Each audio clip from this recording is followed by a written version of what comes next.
ଜୟ ଜଗନ୍ନାଥ। ଆଜି ଆମେ ଜାଣିବା ଏ କଳି ଯୁଗରେ ମାୟା ଅନ୍ଧକାରରୁ ଲୋକେ ବାହାରିବେ କିପରି। ଶ୍ରୀକୃଷ୍ଣ ଗଲେ ନିଜ ଧାମ, ସଙ୍ଗତେ ଘେନି ଜ୍ଞାନ ଧର୍ମ। ଏ କଳି ଯୁଗେ ଯେତେ ନରେ, ପଡ଼ିବେ ମାୟା ଅନ୍ଧକାରେ।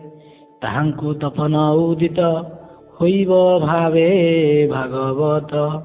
ଅର୍ଥାତ୍ ଧର୍ମ ଓ ଜ୍ଞାନ ଆଦିକୁ ସାଥିରେ ଧରି ଭଗବାନ ଶ୍ରୀକୃଷ୍ଣ ଯେତେବେଳେ ତାଙ୍କର ସ୍ୱଧାମକୁ ବାହୁଡ଼ି ଗଲେ, ସେତେବେଳେ କଳିଯୁଗର ଲୋକେ ଅଜ୍ଞାନ ଅନ୍ଧକାରରେ ବୁଡ଼ିଗଲେ।